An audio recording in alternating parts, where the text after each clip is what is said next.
Should we just start? Hi, everyone. Hello. Welcome, welcome. I think you got to do this, Zeina. You got to lead us off. Hello, everyone. Thank you for being here. Thank you for having us. It's been really good being a fellow with I-Beam and having really good conversation with our cohort. And something that me, Shawn, and Elizabeth really bond on is talking about care, different modes of care. I'm Zeina Baltagi. My pronouns are she, her, and I am seated here next to my two cohort with a big I-Beam logo behind me and an orange, green, and tan top.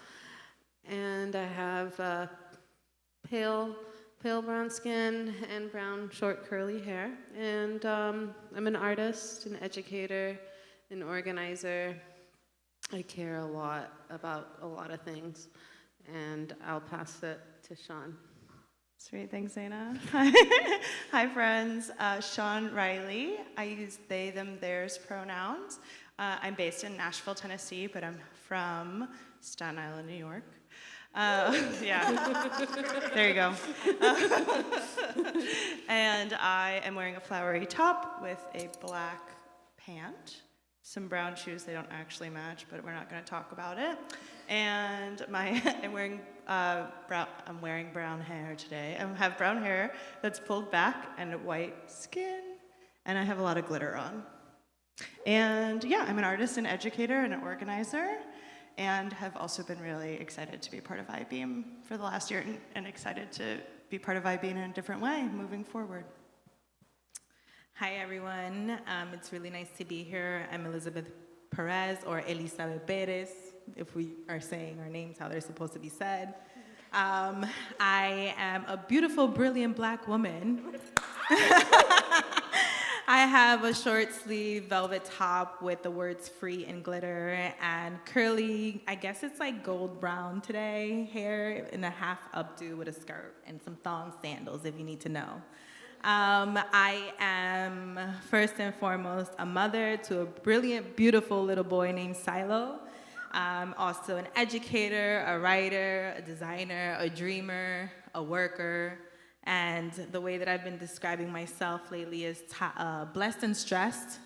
I think that's a lot of us, blessed and stressed. And yeah, really excited to kick this, or the final night of this amazing time with I-Beam. We've really had a really good experience this year in our fellowship. And as my fellow cohort members, we're going to be talking to you all about care and the different ways we understand care, both in relation to our practice, but also to each other and the world, and what we hope for the future, I think, is a big part of it. So yeah, let's get this going. I think we'll just start kind of vibing off the things we've already been discussing in our meetings, and at some point we're going to take questions, I think. Nailed it.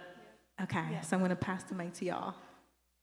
I'll just add before we get started, if there are folks in the, I personally would really like this to be a conversation, so if y'all are like, this is a really hot question that I need to ask right now, please ask that question. That includes y'all online, we want to hear the questions. That makes it more interesting if we're talking about the things that y'all want to talk about.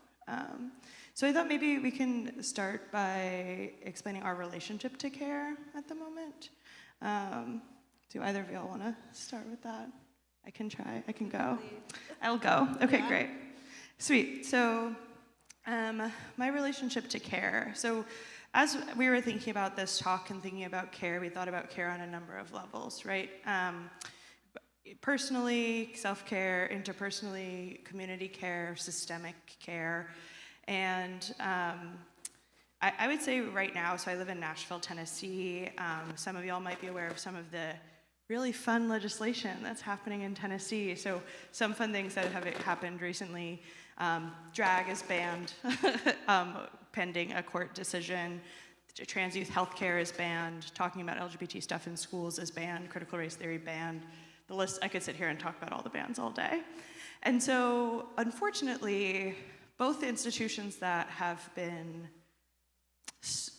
in some way showing up for us, and the ones that haven't showed up for us have now kind of turned their back on a lot of LGBT folks. And so a lot of the care work that I'm doing at the moment both self-care, like trying to survive living in Tennessee as a trans person is stressful, but mostly mutual aid and interpersonal care. And a lot of that looks like, right now, skill sharing, right? Bringing together folks to do, to show people how to care for themselves and how to care for their community in lots of different ways. Actual mutual aid, like self-defense care, like caring when I don't want to say evildoer, a malefacient actor, does something negative to somebody in our community, right? Actually doing community defense care as well. And so that's a lot of what my care looks like, and I'll talk a little bit more about my care and some of the work that I do with insiders in the prison system in Tennessee, as you can see in some of my work that's outside as well, later on. Friends? I can jump in. I have a very deep and personal relationship to care. I got my work started in the world of care and caregiving practically almost 10 years ago when I had the brilliant idea of becoming a birth worker. And so I worked for several years as a birth doula, lactation counselor, prenatal yoga instructor, and most recently a childbirth educator. And all of this was out of like just a sheer curiosity of like what happens to a body that has a baby inside of it and how do you get this baby out, right? Like being from New York City and seeing thousands of people, it very much feels like pregnant people are invisible, like you don't see them. Even when you can observe if you ride the subway, someone pregnant comes in and almost nobody gives her a seat, but maybe another person, likely a woman. So in working as a birth worker, specifically in New York City and navigating a brilliant medical care system that, right, exactly, that values and cares for lives, no, it doesn't, has, I called it almost a battlefield.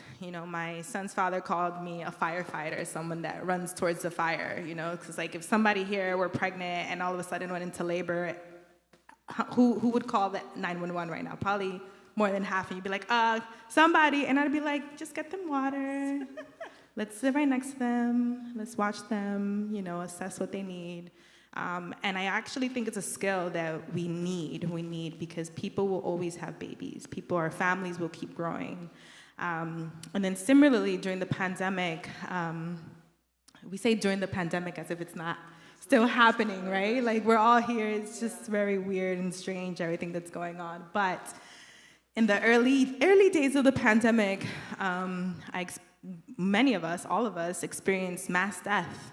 And so here I was trained in birth and how to support life, but knew very little about what it looked like to support people who were dying or people who were grieving or navigating that. And I also then, of course, because a forever learner, I trained as an end-of-life planner. And that just blew my mind. So just particularly interested in the relationship between birth and death, and what that looks like in my practice now as a designer and an educator, how to kind of get people to think about, I like to talk about prototopia, right? Not a dystopia or a utopia, which is what many people, especially in the worlds of design and tech, like to kind of fetishize, I think. A prototopia instead gives us a path towards improving our life, not working towards like a perfection or an apocalyptic future. And that's right now, like we are actually doing this right now and practicing those modes of care that are necessary for that type of prototopian future. So I'm gonna ask both of you a question. In what ways does your practice kind of inform that type of prototopian future? In what ways do you think that you and the world you would like to see incorporates those modes of care towards that prototopian future?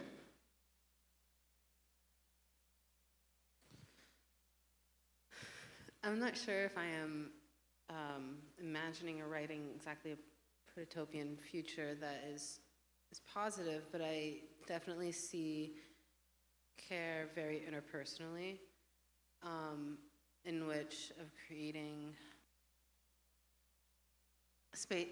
creating and like giving acts of care to direct people around me and my surroundings. So to me, like a utopian future is that like all of us are actually happier and healthier and have access we need and the care for our physical, mental, and emotional health to thrive and our creativity to thrive. And the only way that's possible is to like enact change, like actively with each other. Like I really want to imagine that a more positive future, and I think it's possible, but I just can't imagine it too big. I can only imagine it within like one neighborhood at a time. And I think that's where there's different kinds of like really effective care work, and and I think it depends on the person.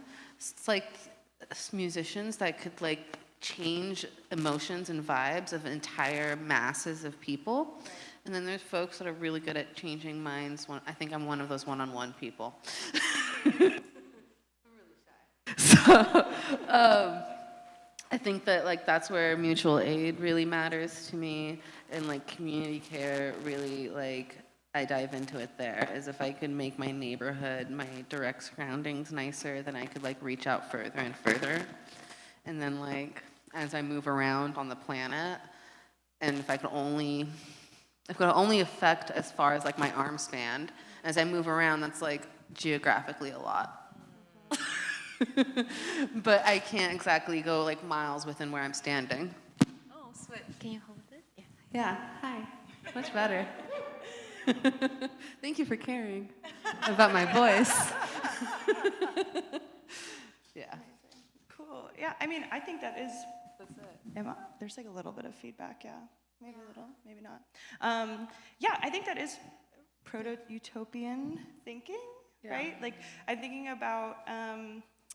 I'm sure many of us have read Adrienne Maree Brown's Emergent Strategy, and thinking about the organizing work and the work that we're doing as fractal, right? So what we're doing on this very micro level is then replicated or expanded across all the way up to the systemic level, all the way up to the universal or inter-universal level, right? And like, we can't do these big system-wide caring projects if we're not caring for each other interpersonally. So I think that's like the building block, right?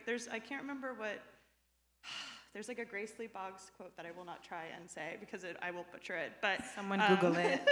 But she has a really beautiful quote about how the biggest work of the revolution is the work within yourself and within your people. And like that is I think that is where the rubber hits the road a lot of the time anyway, right? Like that is when somebody needs to get fed or housed or whatever, and most systems are not looking to care for people. What are we doing to take care of each other?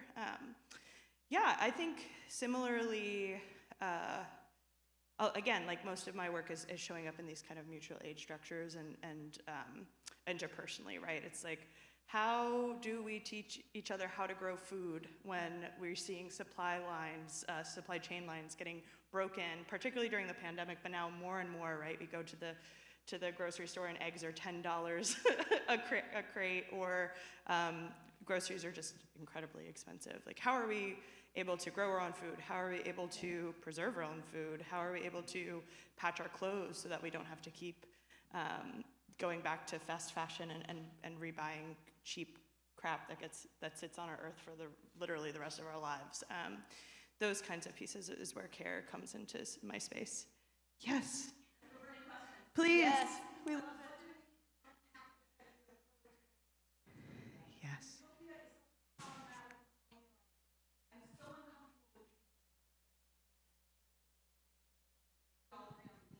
Mm-hmm.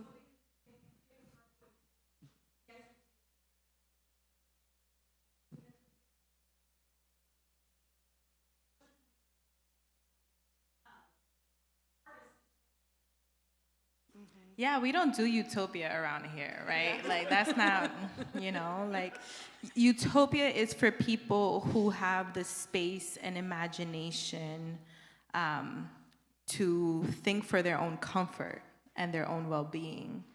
And then dystopia is like the destruction and of the planet and people and all of that, right? So there's these two extremes that exist where there's really only one, the one right in the middle that we can access and enact on, which is prototopia, right? And that one is where I like to think a lot of us who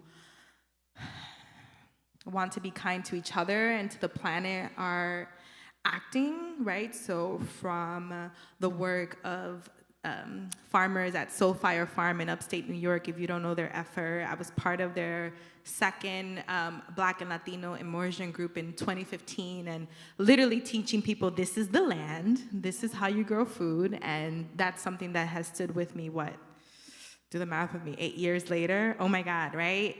To folks on the ground, such as myself, as birth workers and birth educators that are assisting people in the most transformative moment of their life, trying to help them translate what's happening to them inside while the world is telling them a whole bunch of stuff that's, so I hear you and I agree. I think that what we can do is find spaces and moments where we're able to, I really do want to shout out I-Beam in this instance because I really do, just because the fellowship was so lovely for someone like me. I'm a mother, I have a full-time job, and unwillingly, I always say, I'm like, who wants to work, right? Like, what did Kim Kardashian say? Nobody wants to work. No, bitch, nobody wants to work. Let's be real, because that means that it's almost like the work that we have to do to sustain having shelter, having access to food, takes us from our ability to like really imagine the possibility of creating something that solves all these problems that we have. So then again, thinking who has the space to dream and imagine and solve. I graduated from ITP 2 years ago, NYU's Interactive Telecommunication Program. Thank you, yes, thank you, that was really hard. And out of a 200 plus program, I was the only mother. So not only was I the only mother, I was the only Black mother. And I'm going to say that because in the US, Black women are 243% likelier to die from childbirth-related causes. I will say that again, 243% likelier to die from childbirth-related causes, right? So when we think about this first world developed nation and our access to technology and the best of facilities, this is a lie. That doesn't mean anything for people like me and who look like me. And so going to this program where now I'm like thrust into spaces where I can literally make whatever is in my head, I didn't have time. I had to go home to care for my kid. I didn't have extra money just sitting around. I had childcare to pay for. So did I have the same access to mental real estate to dream and imagine of this future? No, I had to care for my kid and I had to care for myself. So it's a weird space to be in because you're kind of like, okay, you have to put yourself first, but what does that even mean in a context of caregiving where I have a child, like I have a child who I love and deserves a world, but other people have other caregiving responsibilities. Even if you aren't a parent, you are hopefully caring for something or someone, right? And I think that's as June Jordan puts it, the creative spirit. That's our life's force, to care for the most vulnerable. And so I think that's why we were so motivated about talking about care, because we have access to these tools, access to this technology, but what does any of it mean when right now, like, our planet is in dire need of care? Like, seriously, like, we go outside and what is it, the air index, it was 103 or something like that. And I was walking around, I'm like, why don't I have a mask on? I like had a moment to myself, I'm like, Elizabeth, what's going on here, So it's a very convoluted, sensitive time and a sensitive place, and I'm constantly thinking about like how to care for myself, how to care for my kid, and care for the planet that he's gonna inherit and his friends are inheriting. So the prototopia that I'm hoping to imagine and personally enact on is like, take care of your physical body, your arms that carry your child. Like literally when I'm working out, I'm like, okay, you gotta carry silo, going up a mountain, you gotta catch the bus, right? So I can be physically there as much to my ability. It's a struggle to eat. It's like you have so many meals to make. Why do we need so much food? I don't know. So just from there, then like guiding him mentally, right? And all of those things. So I don't have an exact answer. I'm just hoping to like figure out a way to just talk about it more, because I think in saying it out loud, like, how do I care for myself? How do I care for my kid? How do I care for my community? How do we care for each other? Something's gonna happen. Something's gonna come out of it. I don't know.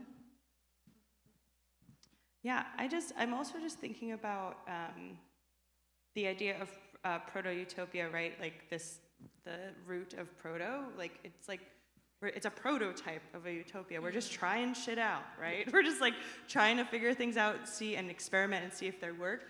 And that's what I think iBeam did really beautifully with this fellowship. They're just trying stuff. Yeah. And they're trying stuff that other artists or fellowship organization that I've been a part of or that I'm around or even staff aren't doing. They're like, oh no, we're not even gonna deal with this box. We're gonna go outside of this. Shout out to Kemi. Yes. Where's Shout out Kemi? to Kemi. Shout out to Kemi. Not to cut you off, but I just needed to do that. Keep going. No. Yeah, shout out to Kemi and the staff at iBeam, Brent, folks who have been with us all year, just like giving us space to think and to be, which like, as artists, like oftentimes and organizers, like folks don't have time to just like sit and think for a month. Like you gotta hustle to pay for rent. You have to hustle to pay for childcare. You have to hustle. And it's the hustle mindset that I think, at least for me, I've been relieved from a little bit through the last year, which is amazing. 100%. Yeah. iBeam definitely helped facilitate like a caring environment. And that's something that I took away from it, is that it definitely helped us pause and breathe in how we are working within our own lives. But that every Tuesday meeting, 2-3 times a month, was a stopping moment of check-in where we cared about each other. Like, that was literally the essence of what we did the whole year, is cared about each other throughout all of our transitions. And there was a lot of transitions over the past year in between the entire cohort, and we're an international cohort. So between New York to Tennessee to Nepal to LA to like literally Latin America, Peru, everywhere. So like, how are we showing up and caring for each other? And if we can do that internationally, then I think we could definitely do that like on a daily basis. And I do like the idea that what you were talking about having the freedom to imagine and the space to imagine, or who gets to imagine. And it's really unfortunate, because if it is left to the bourgeoisie, that's how we get like Elon Musk, right? Like trying to like build this dumb utopian future that doesn't apply to any of us. And I'm like, just go to the moon already, or like go to Mars. More leave trips us underwater. alone. Yeah. But, like, Delusional, for sure. And then there's the total opposite of that, of like amazing folks that like foundations and fellows and amazing grant writers that like pull all their tech resources and then ask like if we're going to care about artists. And that's something that iBeam asked us from the start, is how can we care about you? And that is like an essential question to caring. It's an essential question to mutual aid work that you learn on like first day, is if we're working with any people, is to ask, do you need anything, and how can I help you? And those that question is really essential, because otherwise we're not caring properly, or then we're operating from a really like savior mentality too. Yeah. And none of us really need saving, we need caring. So absolutely. And just on the note of like asking people what do they need, sometimes don't ask, just show up, you know. So a lot of the people that I work with who are new parents are completely like freaked out and just like, what is happening, what is going on? And one thing I encourage people to do all the time, if you know someone that's expecting a child or know people who have children, is don't ask. Just buy them dinner. Like, hey, I'm here. I can watch your kid for an hour or two so you can go rest, or just do nothing. You know, how about you figure out what you're doing and say, I'm available this day, this night, you know? It can be as easy as that, freeing up an evening of yours to give to someone else's, I think. Amazing.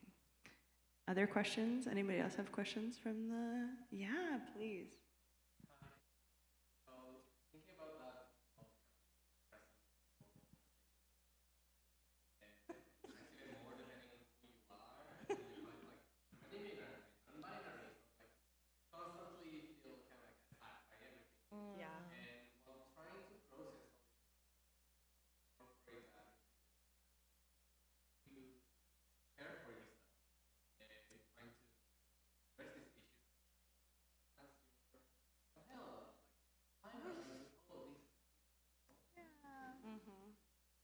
I can answer that one really quick. How do you care for yourself and your body? I think it's just, number one, it starts with just doing your best to express deep gratitude for what you're able to do and like being really present in that. You know, after having my child, I had extreme postpartum depression. Physically was not there. I had aches, illness all over, and it took me about 2-3 years to recover from that. And prior to having my child, I was always someone that was just I like dancing. Like, who thought that like dancing would hurt your hip? You know, like really, you know.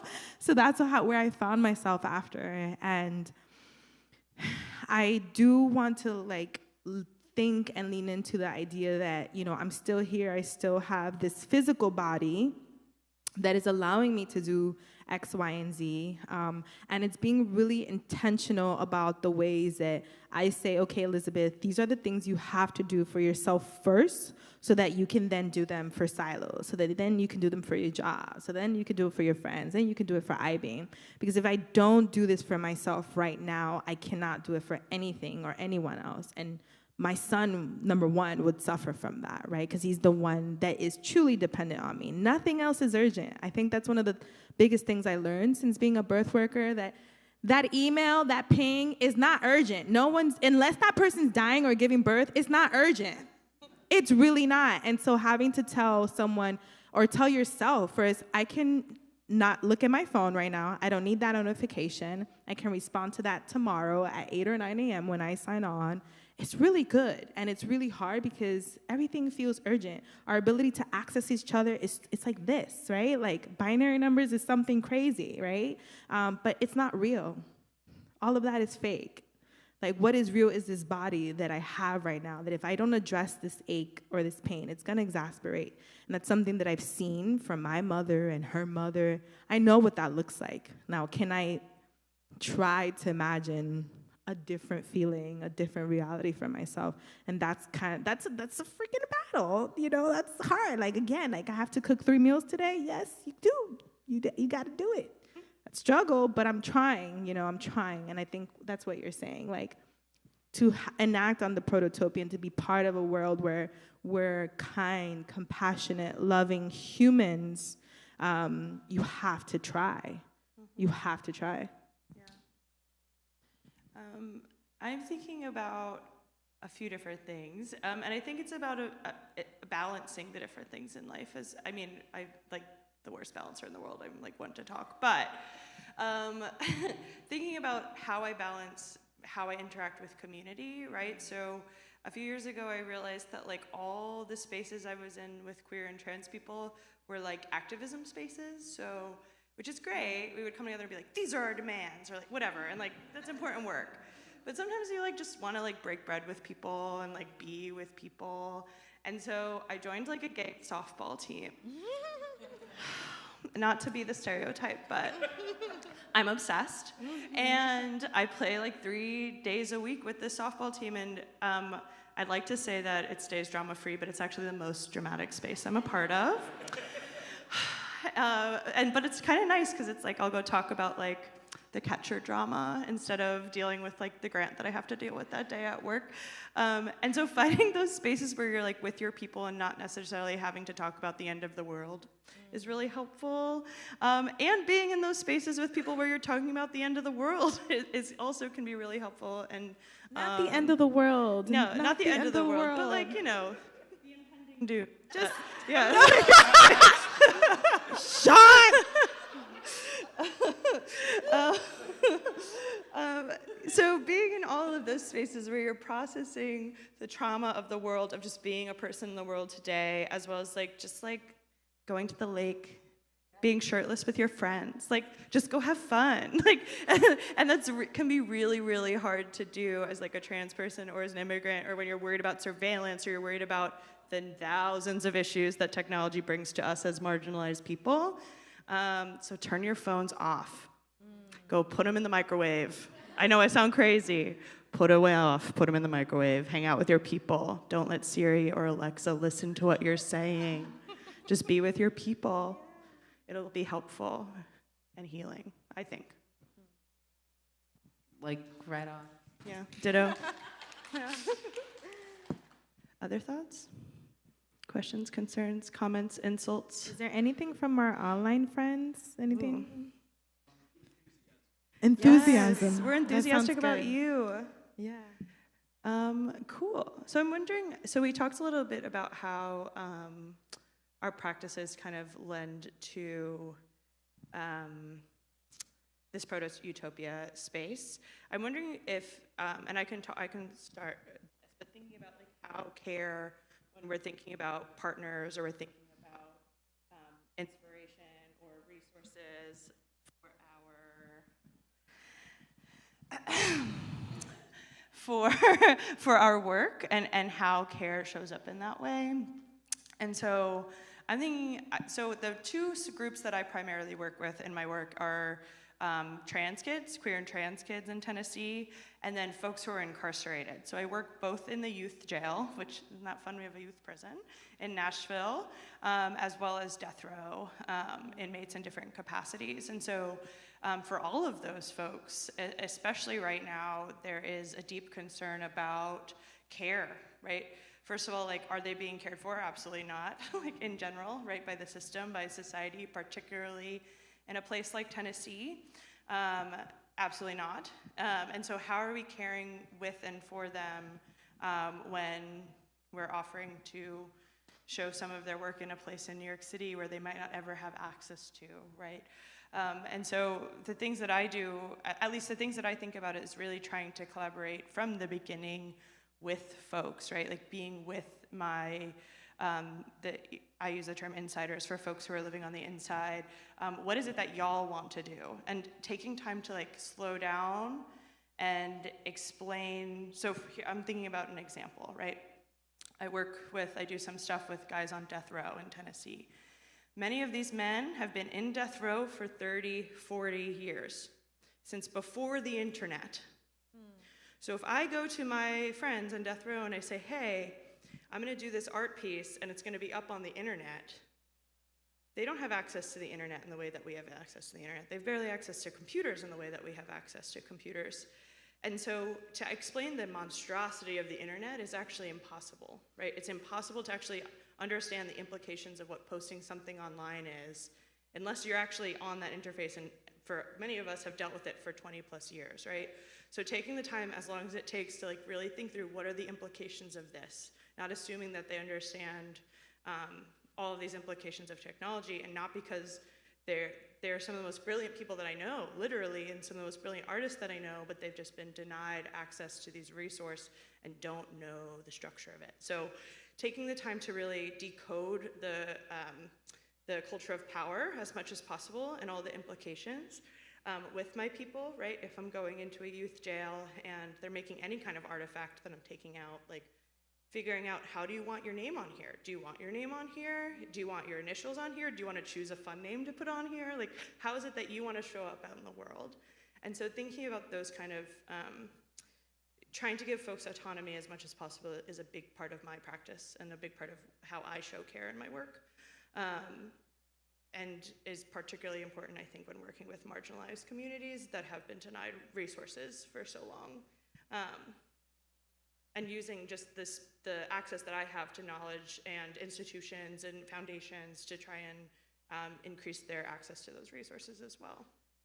So those a myriad of examples, but wondering how you think about care in relation to either collaboration or the focus of your work, or the communities you're doing work with. Pass it to Zeina.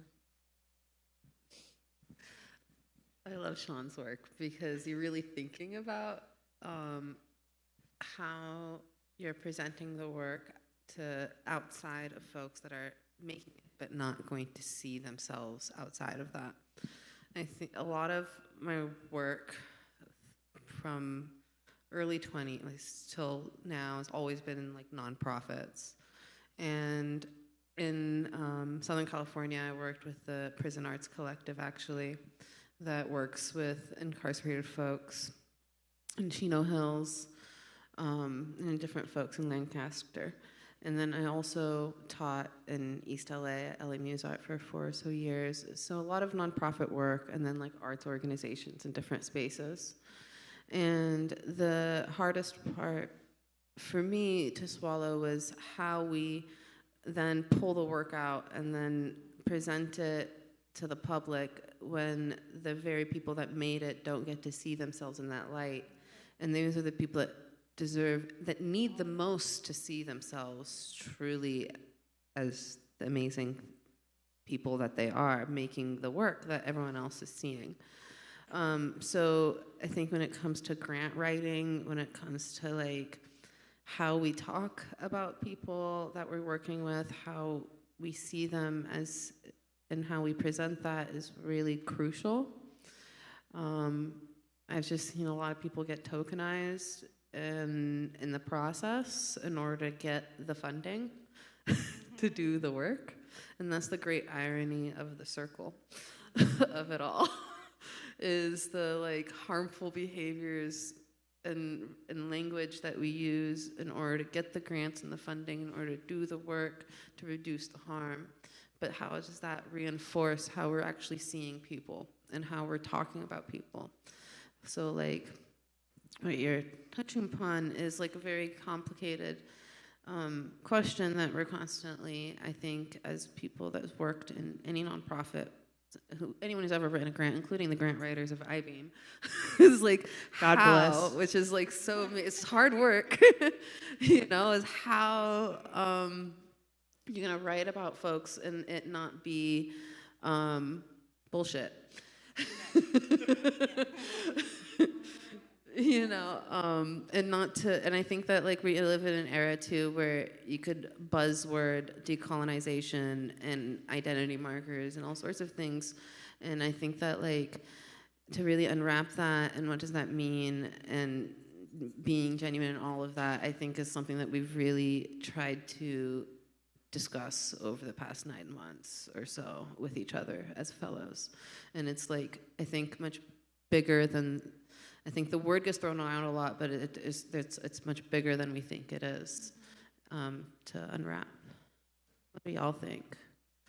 I was just thinking about like if we're thinking about this connection and how artists, organizations can then support this kind of thing. And I think again, iBeam did this really beautifully. It's just like be willing to scrap the deliverable. Oh my goodness. And I know for grants, that was great. For grants, it's always like you need to have this like grant report and you need to have this project and you need to show the donors and like that's lovely. But we need more organizations that are supporting the process and not just like this end goal that they want to see in this specific way. And I think this can also help when we're thinking about like showing people's work, right? Like this work that I have here, y'all can see when we leave here, like it's not gonna be shown anywhere else because I can't, it's not something that I physically feel okay with the data and the people that I work with feel like the data being out in the world for safety reasons, for surveillance reasons, for lots of reasons. And so being okay with like being like, this isn't gonna show up on the iBeam studio, like it's not gonna be online because I need to protect the people that I'm working with. I had a really great project last year where I was building a map of oral histories across Tennessee of queer people, in particular relation to like country or rural identity. And we did all of this great work for a year, and then we were about to launch the story map, and I actually personally got attacked by some alt-right people.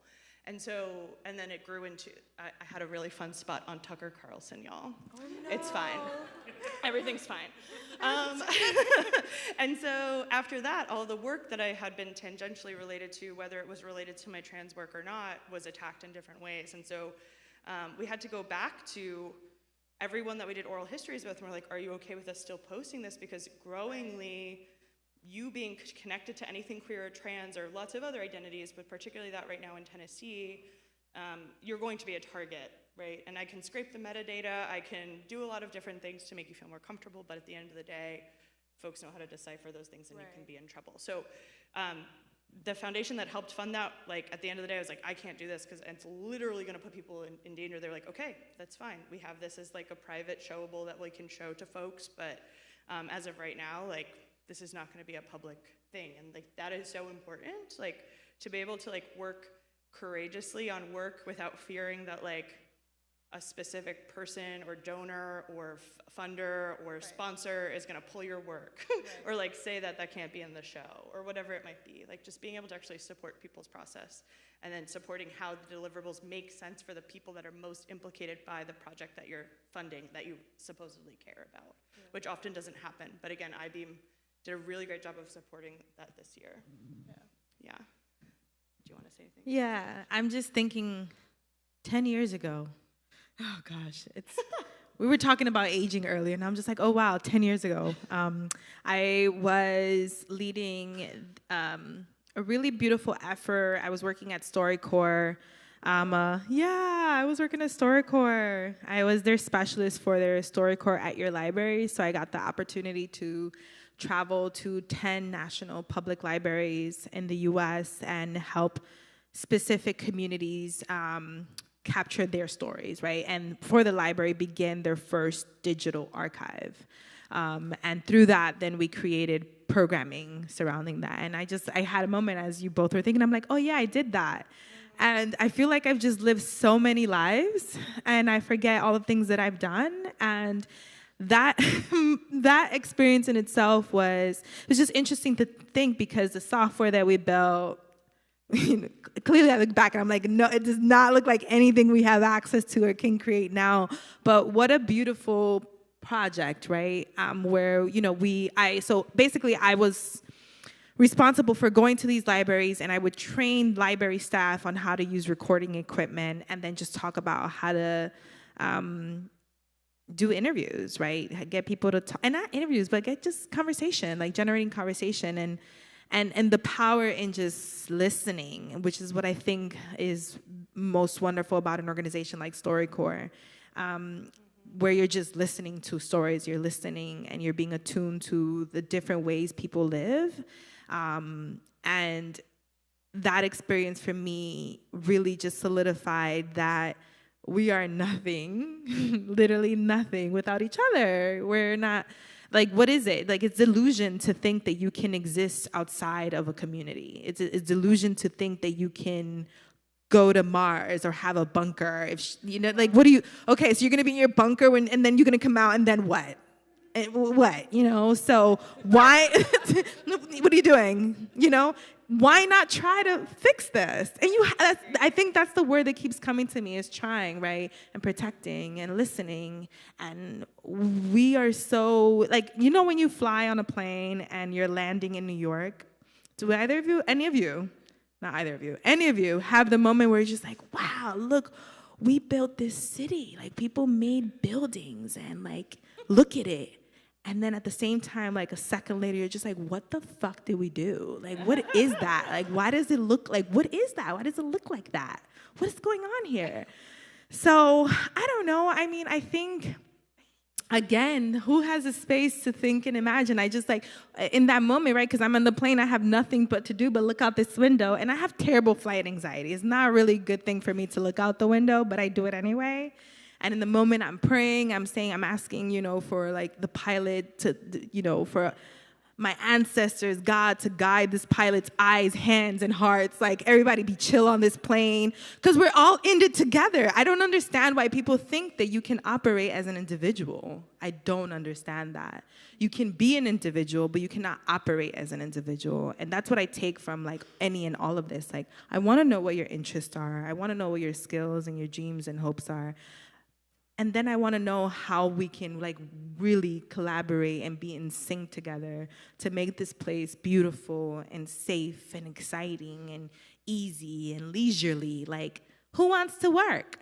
You know, I just think that those are the thoughts in my head. Like, let's make this beautiful, and I want to think that that's what we're subscribing to, or we can work towards. But I do have trouble. But I try, and maybe I'm in my own delusion where I'm like, what would it look like if my day went like this? And then I do try to make sure that my day goes like that. So, Amazing. You have a question?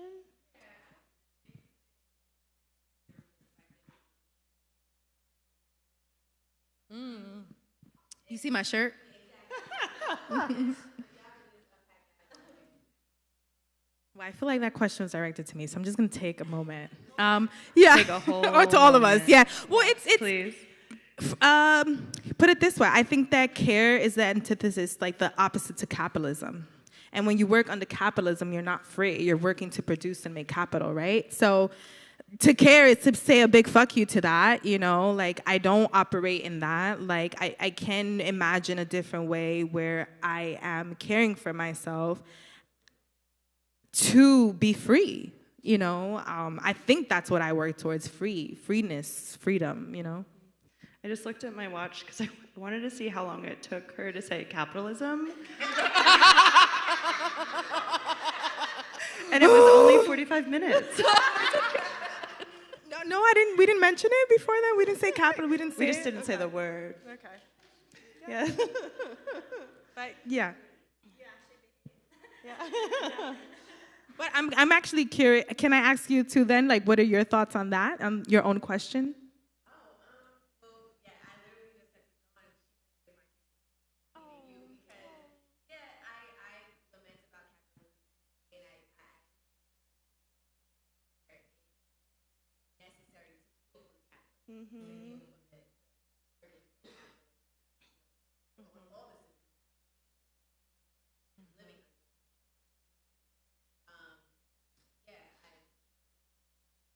Retreat. I love that. And just to add to, I think, you know, there are really exciting things in the art world and design world that are coming that are like centering the idea of care, the idea of rest. Shout out to the NAP ministry, right? Just again, I don't know. I do struggle with the idea of work because again, I'm privileged in the sense that I get to work from home, but I feel like I'm attached to this damn computer, right? Like, how free can I get, you know? Like, I don't know. I think that, especially living in New York City, where there's this like fake idea of you having to hustle and like because you have to pay rent. There was a time in New York where you could be completely broke and be cool, and that was okay. And you can make art, you know, and you can make music and have a community. I'm a little sad to say, as a true New Yorker, y'all, I'm born and raised here. I can say this. It's a really difficult thing. I don't think those communities, the true, genuine, guerrilla art communities are existing right now because you can't afford rent. You can't just rent a room for $400. Like, a room is how much? $1,500? I have to pay $1,500 to live with someone else? Why are we allowing this? How is that like? Where? In the 60s, yeah. I wonder what that is now, like if we were to, it's not 1,500, right? So, yeah, exactly, yeah. 100%, right? And so, exactly, Airbnb, a technology like Airbnb, the housing market. Like, if you're a landlord, I don't have respect for you. I don't think that's real. Like, that is not an occupation. You are exploiting people's human right to have shelter. You know, so those are the things that both piss me off. Like, I was like, damn, do I have space to like join organizing efforts for housing in the city right now? I don't know. But I was like this close. I've moved 3 times in 3 years in Brooklyn, within Bed-Stuy. I just want to say, and I'm someone who, I have a master's degree, I have some income, you know, but I had to move 3 times. And I have resources. But what is that, you know? So I'll stop talking. How are we on time? Yeah. I'm not sure if we're on time, but...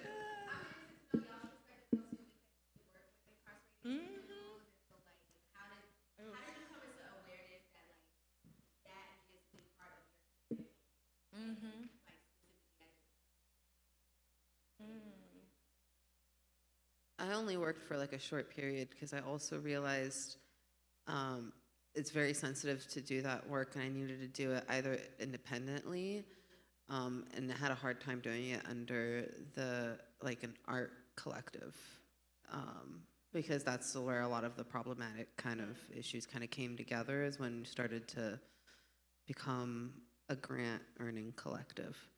And I think that's a question I had to really deeply ask myself, and there's many different modes of working too, is depending on what I'm doing, is like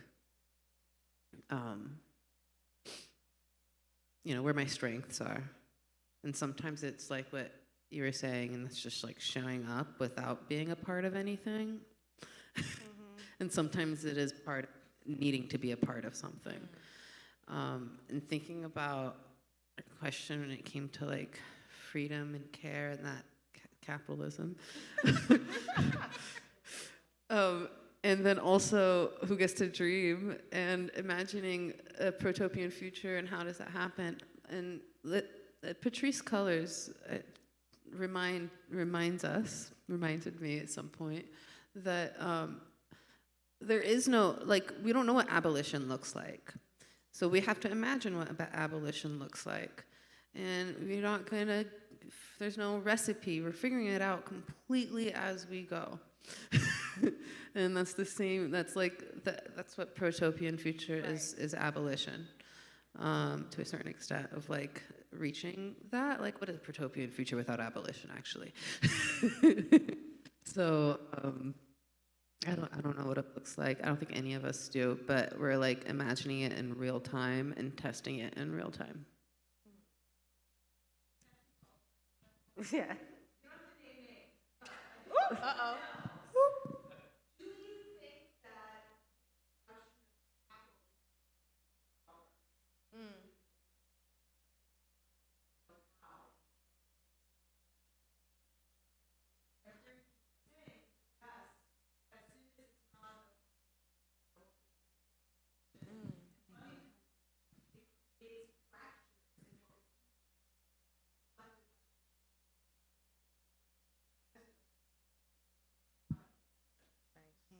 I'm not sure what is more effective, because there is effective change to coming together with more money and masses of more people with more ability to do the things. Because usually most people, I don't know, I've worked in a lot of mutual aid, and most of us are really broke. Trying to help other broke people. So it's really important to get some white saviors on board. Period. Just their money. Yeah, let's go. Just for their money. Which, again, 2021, they felt really guilty, and they gave a lot of money, and it was really and good. it stopped. And What then it just, happened? And literally, now they all stopped these feeling corporations got rid of their DEI departments. They got rid of all these black women who were leading those efforts. Were officially gone. It was all a lie. All those black hires all of a sudden started. Bye. Yeah. Yeah. So, how do we sustain actual care? And like, I don't think that there is a. Trying to figure it out as I go. I've constantly going back and forth. I've worked in so many nonprofit spaces and then left out of them, and worked in so many different weaves. And I still have faith for some reason. The creative spirit. Because the creative spirit. Because usually there are people on staff or people in tech positions, and there are people on the ground that are really like foot to ass doing it. And I love them. And like, those are the people that are worthwhile, and they're inside of the institutional building space of the system and inside of the mutual aid system. Like Shawn here, who is double masters. Let's go. And working in the thing, but also outside of the thing, and you're also creating queer prom nights for love. And it's just like, my heart. Can you talk about that? Actually, yeah, prom can you night. share a little bit more about that? I could totally talk about prom night. I wanted to answer this question briefly, though. Yeah. What was the question? Oh, money. Oh, my God. We need money. So I'm ambivalent about it. I need fucking money. You know what I mean? Like sometimes I'm working with a trans person, and the only thing that's going to help them out of their situation is money to pay rent, to get their HRT, to do whatever it is that's not covered by whatever, you know. And the nonprofit industrial complex that we're a part of, and particularly the grants, again, these deliverables, is what I see often breaking up dope coalitions and mutual aid spaces. And not to say that there are some grants out there that are dope, they're just like, here, take the money, give it to people who need it. That's usually not the case. And so in the mutual aid spaces that I support in Nashville are totally separate from grants. We'll take money from big donors, but only anonymously, only if they're willing to not put their name on it. We will take money from individual folks as well, and then like do a lot of fundraising, and I think that's really important. The other piece that I think that we get really mixed up with mutual aid is like that mutual aid is all money, right? So like what I see a lot of mutual aid groups doing, and this is also helpful for some people as well, but they'll just start a group and they have this money, and then there's this like kind of vague application process, and you apply for money and then you get the money, and there's nothing mutual about it, right? It's like you come, you get your money, and then like perhaps you knew somebody part of the committee, perhaps you didn't. But I think we have to really figure out how are we actually building mutual aid and not just like donation banks. And I think that comes from actually building these affinity spaces that, again, aren't focused on something like specific. Like the best mutual aid that I come from is, or that I have access to, is like when I go to my softball team and I say, hey, I need somebody to come jump me right now, can somebody come jump me? And somebody in my community is giving some kind of mutual aid, and I know when they break down the road, I'm gonna go help them too. And I think that part gets lost. I think that certain communities do this really well. I think rural communities do this really well in particular. And I think we have to figure out ways in which we're actually building the mutual part of mutual aid and not just relying on the money that comes in. So that's that part. The second part, I had a queer prom for young people, for LGBT kids in Nashville, Tennessee. I just supported our event planner, who did just an incredible job, because 95% of LGBT kids go to a school that is not affirming, right? That does not allow you in Tennessee. That doesn't allow you to bring your same-sex partner. That doesn't allow you to dress how you want to dress. That does not allow you to X, Y, and Z. And so we had a really dope prom, and we've done this for a few years in Nashville and Knoxville, and we're hopefully doing them in Memphis. And just shout out to Kelly and Allie, who've just done an incredible job in organizing those things. But just like, those are the kind of spaces that I'm most excited about, right? Is like building, like, what would it mean if a queer kid in Tennessee could go to prom with their girlfriend? Everything. It would mean everything to that kid for this whole year, right? What would it mean if I could bring in soul food into death row and men can eat peaches for the first time in 30 years? It means everything to them. And it feels like a small thing, and it's a really, easily organizable thing, but it's everything. And so trying to figure out how are we just getting folks joy, right? So also just so many of the nonprofits and like spaces I'm part of, they're like, we're gonna get people their basic needs, and that's like very important, but also sometimes people want ice cream. Like sometimes like sometimes people don't like want soda, like want things that taste good and like want to just like go and be with people. Not just like what is the like run-of-the-mill non-perishable items we can give this person. Right. So those are some of the things I'm thinking about. Yeah. Great. Care is everything. Care is joy. That's what I'm deriving. Mm-hmm. Any other thoughts, questions, concerns, comments, insults, ideas? Or how about this too? When I finish teaching a childbirth class, I always ask parents, like, let's go around the room and give me 1 or 2 words of what you're feeling. So we're obviously not gonna go around the room, and I'm not gonna ask you, but if someone's called to maybe say a word or a phrase of anything that they're maybe thinking about from our conversation, that would be awesome to close. I love that. If we pay forward in life, it'll come back to you, okay? And Okay, there we go. Marvin Gaye, rest in peace. Yeah, Marvin Gaye. That sounds good. Other thoughts? Don't be shy. Okay. Joy. Which is actually a great way to end this because we're about to go into a DJ dance party. Awesome. Thank you, everyone, for sitting us here and letting us talk. Thank you to I-Beam. This was great. Oh, one sec. There's a beautiful moment. Yes. We have a Everyone very stay in the important room. moment. There's an important thing. I'll go get it. Go get the important thing. Just we'll solve. There's an important thing. Something important's happening. It's really important.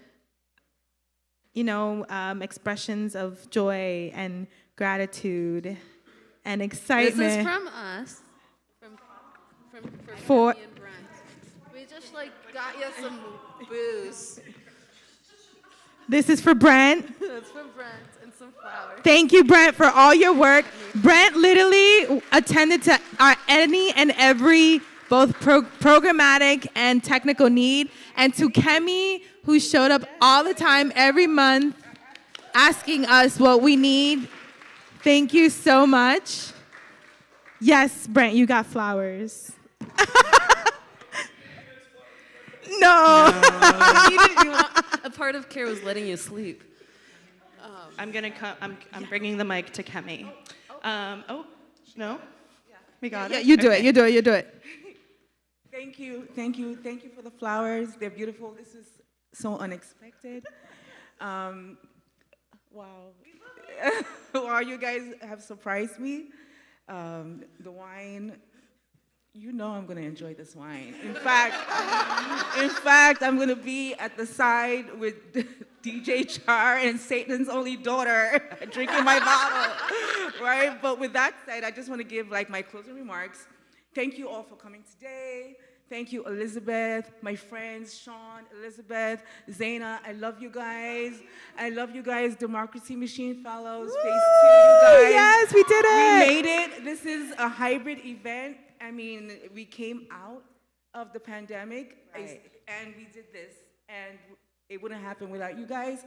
It wouldn't have happened without Brent, who is looking at his flowers. Brent. He's looking at his flowers right now.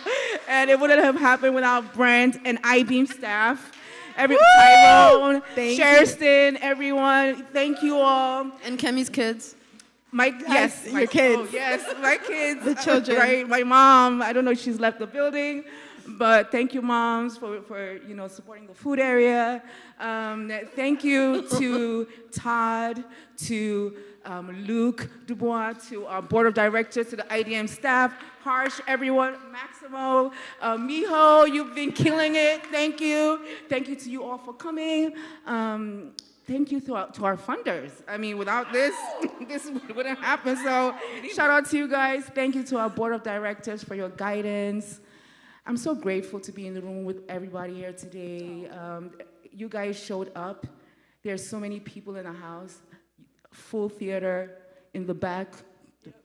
We're gonna party.